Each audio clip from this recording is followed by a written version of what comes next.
through a roll, and then we'll continue on with the rest of the agenda. Very good. Well, welcome, everybody.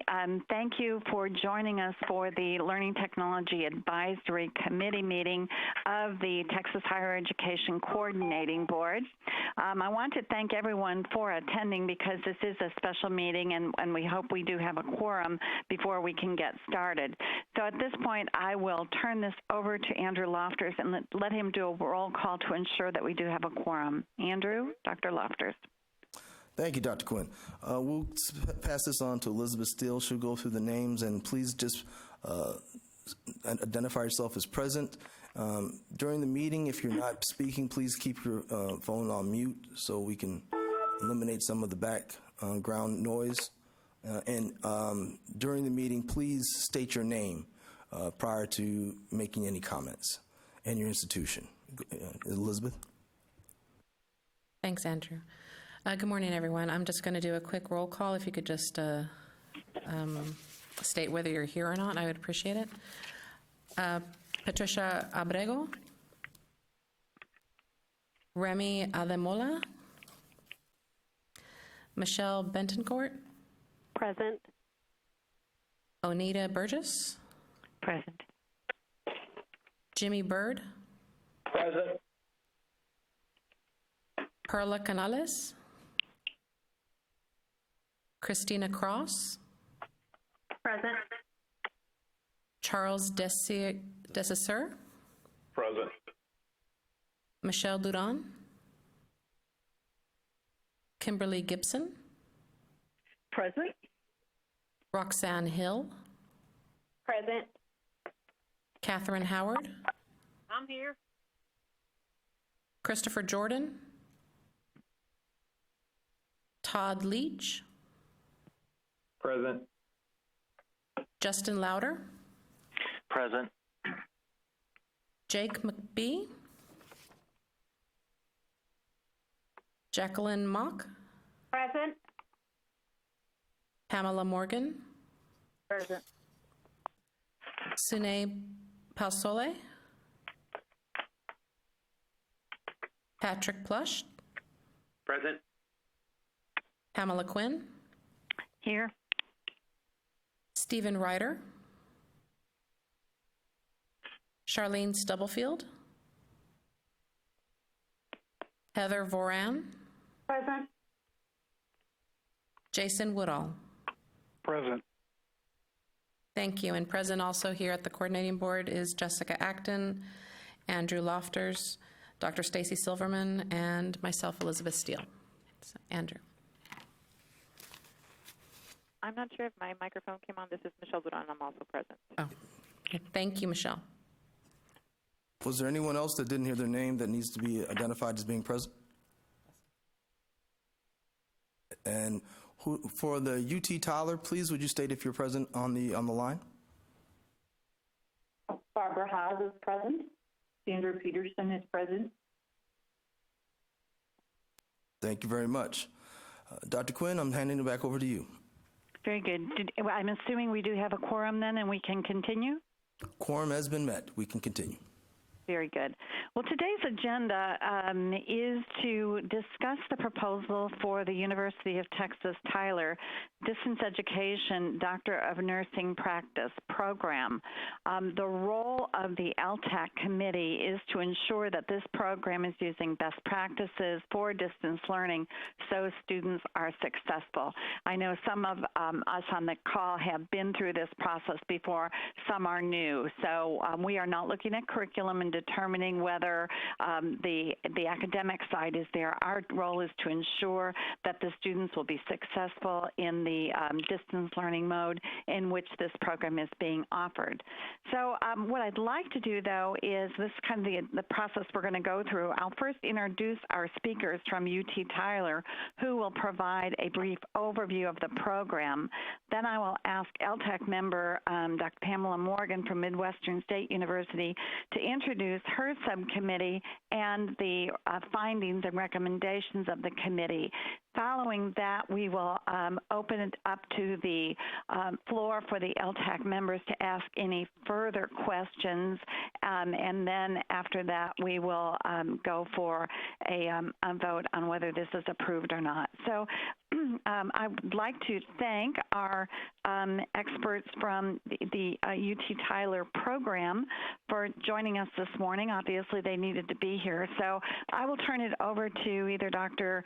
Sandra Peterson or Dr. Barbara Haas, who will explain who they are and then briefly go over the program as outlined in the proposal. This is Barbara Haas, and I'm the Interim Associate Dean for Nursing. And presenting today will be Dr. Sandra Peterson, and she is our DNP Program Director, should the DNP just be approved. And I'll turn it over to Sandy. Yes, and this is Sandra Peterson from UT Tyler. We're very excited to have the opportunity to present about our proposed program today. It is a Doctor of Nursing practice, and the focus of the program, as you probably gathered from reviewing our information, is on culture in the context of community. We hope to collaborate with our PhD program, which has been a successful online offering in providing DNP education to UT Tyler constituents. The majority of our coursework in the DNP, which has both a clinical focus as well as a leadership focus, will be offered via this technology. Our courses are typically delivered through Blackboard version 9, and all the course materials are provided through this system. Although and in support of that, we have 24-hour support for both students and faculty. We also have a variety of teaching and learning modalities, which are provided to us through our Centers for Teaching Excellence. We have instructional design. We have availability of Integrity, green screen. We also have some real-time technology that is useful to us in the form of Zoom, which allows face-to-face contact for distant students. So there's a nice variety of modalities that are employed.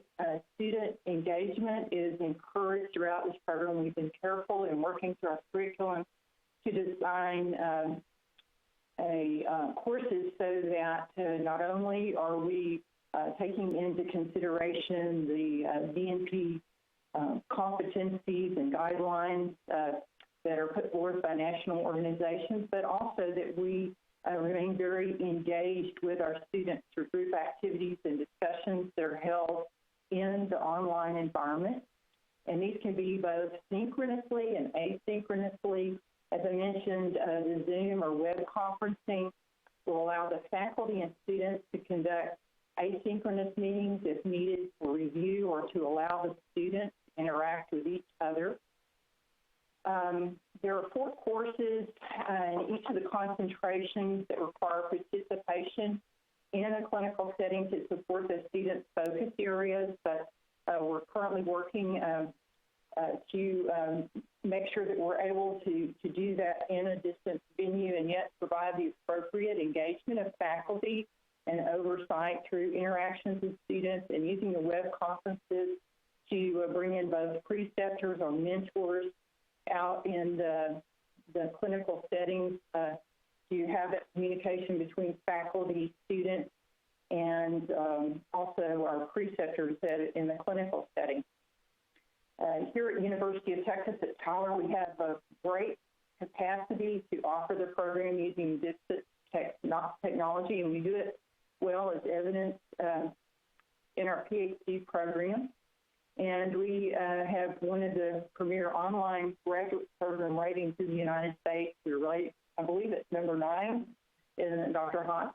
The university's online course delivery platform provides our faculty and our students access to several interactive programs such as blogs and wikis and journals. As I mentioned, Integrity and a variety of other types of specialty software or software service facilitates a hybrid or blended approach that we take to clinical courses as well as to didactic approaches in our core Department of Academic Transformation at the university works with faculty to develop courses and ensure best practices for online and blended learning are followed. So this is the latest evidence-based information to make sure that faculty are up to date. They're constantly constant training. And there are a variety of strategies used to make courses more interactive and to promote student learning. We feel that there is a great opportunity for engagement and participation in each of the courses. These include things like assigned reading, video and graphics, as well as quizzes and other self-assessment techniques to ensure that students are staying on track and up to date in the courses. I'm going to turn it over to Dr. Haas in case she has additional comments. I think the only thing that I would like to add is that we do use the Quality Matters to evaluate our online programs, and we've been doing that for the PhD now since its inception, and that all of our faculty who do teach online are required to complete training before they offer an online course. And we have, as Dr. Peterson mentioned, we do have ongoing training, several things throughout the semester to keep faculty current. I think that's a very brief summary. I guess at this point, we'd like to entertain questions. Right. Well, very good. Thank you, Dr. Peterson and Dr. Haas. I'd like to now turn it over to Pam Morgan to go through the committee summary and recommendations, and then we'll open it up to Ltac to see if there are further questions. Pam Morgan? Yes, hello. A little bit of the information may be repetitive, but I'll go through it quick. I want to share the highlights that the subcommittee put together that pertain to this committee. We are discussing the doctor in nursing practice offered parallel to the PhD in nursing to be cost effective. The same faculty will be involved in both. It will have an emphasis or concentration in family nurse practitioner and leadership. As you heard, it's delivered online with various other tools, primarily Blackboard 9. There will be faculty support and training. The document states that if faculty teach 30% or more online, training is required. There are 11 other DNP programs in Texas, but none in the Northeast Texas region. I'm not sure this is even a consideration since it's online and not geographically defined, but it was in the report. 42 hours plus clinical hours. There does not appear to be a dissertation. However, there is a scholarly project that will be due. The expected student-faculty ratio is 10 to 1. They hope to have 17 students per year to be financially feasible. The subcommittee has no hesitation in recommending this proposal to the full committee for consideration. Thank you, Pam. Can you tell us who else was on your subcommittee? Yes, it is Todd Leach, Jacqueline Mock, Michelle. Oh, no, Michelle was just copied. So it's just the three of us. Well, and Jimmy Bird Me, as well. Todd, and Jacqueline. And Jimmy Bird as well. Oh, okay. I didn't see him on the email.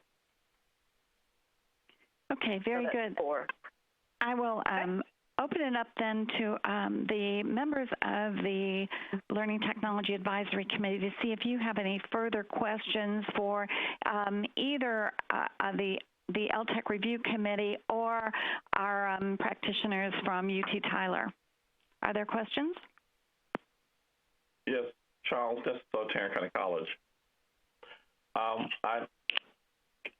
know you went through the process, and I know you were going to be using Blackboard as the learning management system. And I know that you talk about videos, lectures, and quizzes. Is there and I know this is a doctoral degree, but is there a lab component? And if there is, how will that be addressed in terms of what type of software you're using to make sure that the students are receiving the required real-world hands-on experience, at least, well, simulation to implement it within the job market?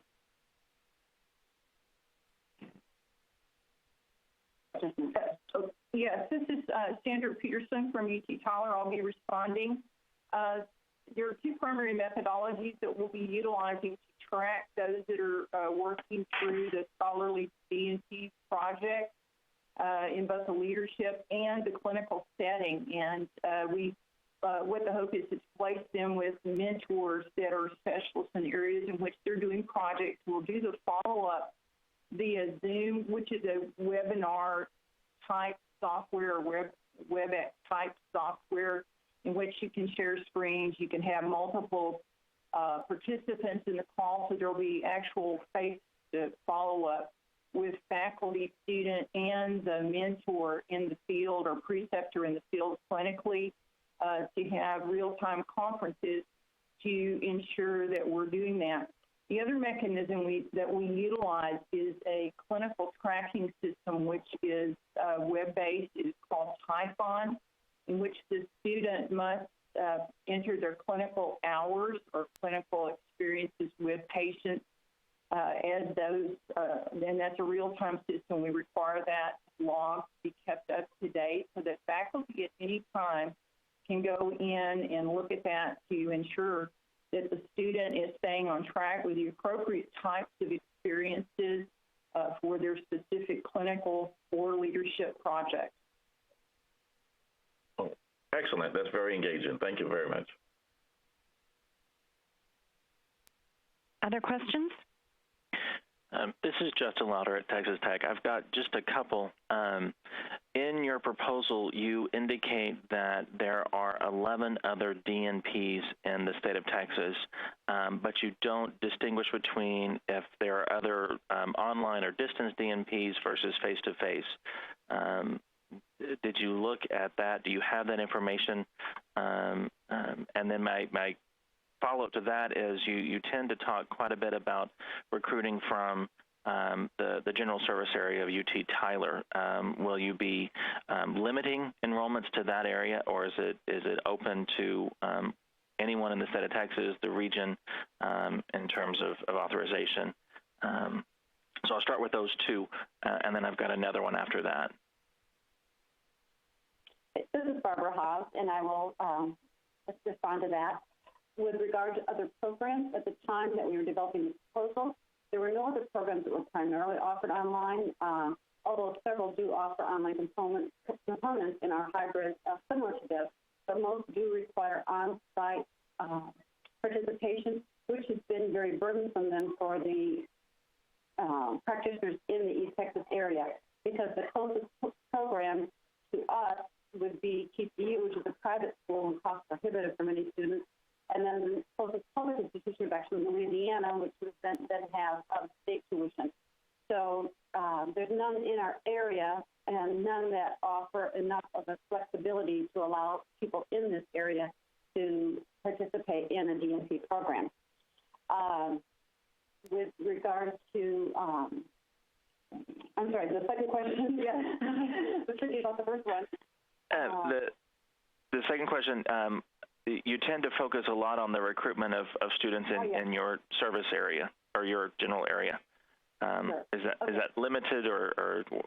It will not be limited. However, we certainly are going to target that area heavily because this area of the state has a much lower percentage of DNP prepared practitioners than other parts of the state. In addition, we just have lower nurse practitioners in general. So we certainly want to target this area, but we won't limit it to the area. Okay. And my other question right now is you talked about in your presentation and in the proposal about utilizing videos for students at a distance, and I'm assuming that's video lecture. One big area that Ltac has talked about and others is accessibility. So what do you have in place, or have you discussed making the videos and instructional materials accessible for students that may have any kind of accessibility needs? Our instructional design department is excellent at working with us on this. This is Barbara Haas, sorry.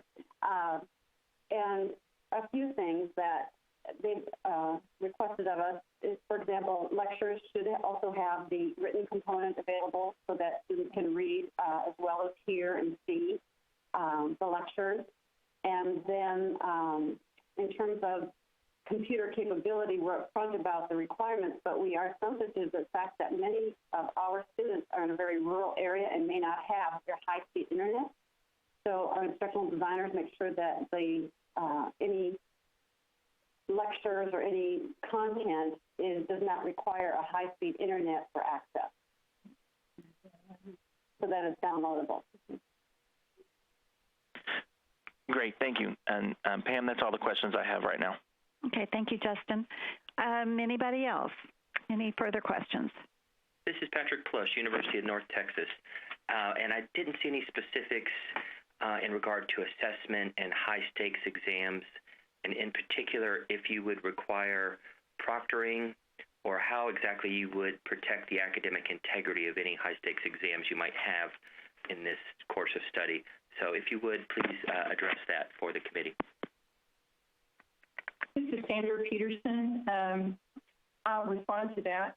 We actually utilize a company called, or software called ProctorView, that is software that requires, that does our exam monitoring for us. Each student is assigned a proctor. They have to utilize a webcam, and the student photographs the area around them. It's a live video. So as they're taking the exam, they actually have a proctor watching their progress. We make sure, even though we load our exams in Blackboard, they're password protected and they're randomized in terms of questions so that no one actually, it comes out of a test pool, so they're not actually the same exam, even though the content may be the same. So it gives some variability and additional security there. Students cannot open the exam until they're online with the proctor. We present questions one at a time.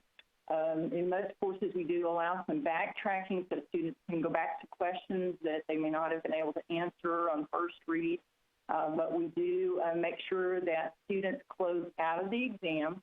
It's a requirement that they do that while the proctor is still online to ensure test security.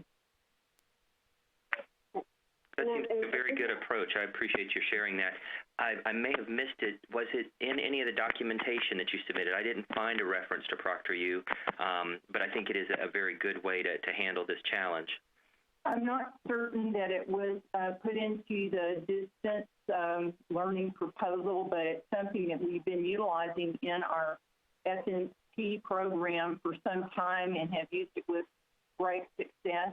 Most of our students there are at a distance or test in other spots other than on campus. And so we have some good experience with it and feel as though it's been a good, secure product for our processes in our courses at UT Tyler. Absolutely. And Pam, I will defer to you, but I think it'd be really good to have some documentation of that in the proposal. And just a suggestion, as others of us work with those who are preparing applications for this, to address the academic integrity issue, especially degree programs that have type of high-stakes exams.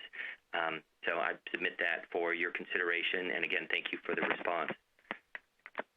Very good, thank you. I think most of us are familiar with ProctorView. I just have a question. Is that something that UT Tyler covers the cost for, or is that something the students pay for? This is Sandra Peterson. It's something right now that our students pay per exam. We've been able, through bulk pricing, to get the cost down for our students. So the average is between $20 and $30 per, yes, it's something in that. I believe I'm correct on that. And it's included as a course fee, and it's given up front with a textbook list so students are aware. And when they're advised, they're aware of what that cost is going to be so they can prepare for that ahead of time. Okay, very good. Further questions? Anybody else have anything they would like to ask about this program? Jason Woodall, Lamar Institute of Technology. I noticed in the proposal that you discussed the face-to-face and component, that there could be an on-campus component of the courses. Could you go into a little more detail on what your expectation is for offline learning? Yes. This is Sandra Peterson.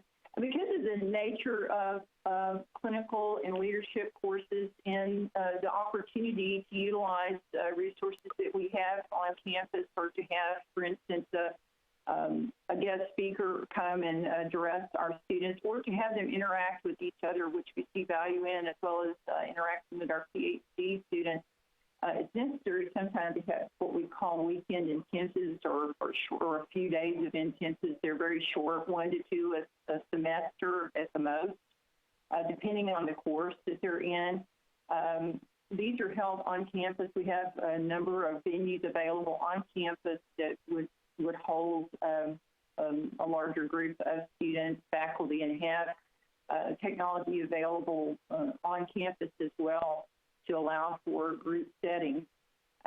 These we feel are beneficial to students to allow them to connect and to network, which is a big part of clinical leadership.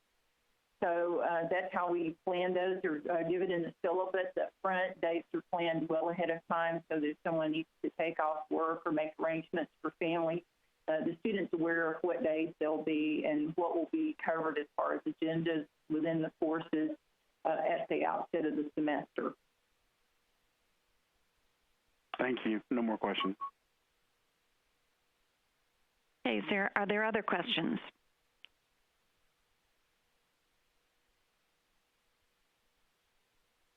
Okay, hearing none.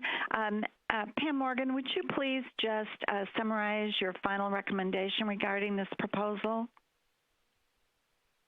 Certainly. Well, on behalf of the subcommittee, which discussed this, I believe, in October, the summary that I presented earlier was the items that we went back and forth on as it pertains to distance education.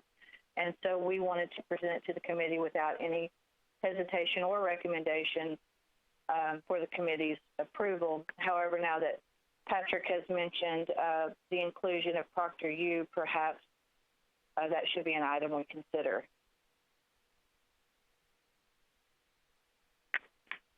Pam, if we could ask Dr. Peterson if she would consider sending that as an addendum and approve it contingent upon that, because I certainly don't want us to have to hold up or regroup in any way to approve this, and it seems like they are addressing the issue of academic integrity well. Just be nice to have it documented and set it as an example for others who bring proposals forward.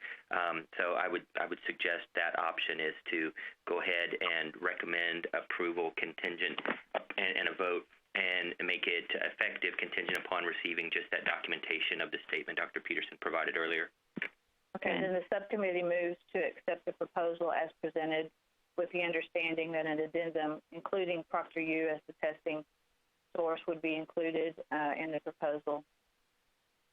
Okay, the committee has then recommended approval of this proposal given this additional information that will be submitted. So I need a second. This is Michelle Betancourt. I'll second that motion. Okay, it's been moved by the committee, seconded by Michelle Betancourt. All in favor of approving the University of Texas at Tyler's proposal for the Doctor of Nursing practice at a distance in a distance learning format, say aye. Aye. Aye. Aye. Are there any opposed?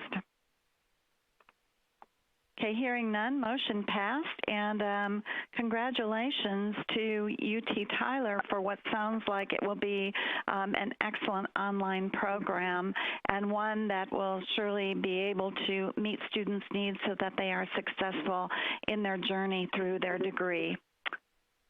Thank you very much on behalf of UT Tyler. Very good, very good. Okay, are there any other agenda items we need to bring up during this meeting? Dr. Quinn, is it possible we would like to make sure that we have everyone that might have joined during the time we've been in the meeting so that we can have them on record? Good. Was there anybody in the initial roll call that has joined since that roll call and needs to make sure that your name has been recorded as in attendance? Yes, Abrego. Patricia Abrego. Patricia Abrego? Patricia Abrego and Yes. Charlene Stubblefield. Charlene Stubblefield. Are there any others? So we had 2 more join us, okay? Anything else? Any final remarks from you, Dr. Lofters? No, ma'am. I think we've done exactly what we've meant to do for this meeting. It's now time for your next step on the agenda. Oh, very good, very good. Well, I guess then the next step on the agenda is adjournment. So we would like to wish everybody a very happy holiday season that is upcoming. Be safe, get some much-needed rest, and we'll be starting on a new year. Andrew, is there a plan for a face-to-face meeting in the spring? Yes, ma'am. We're discussing that now. We'll be getting back with you and the rest of the committee on dates for the spring meeting sometime January, February. We're looking. We'll get back with you on that. Okay, very good. All right, then. That concludes today's agenda. We will officially adjourn this meeting. Thank you, everybody. Bye-bye. Thank you. Bye-bye. Thank you. Thanks, Pam. Bye. Thank you. Bye.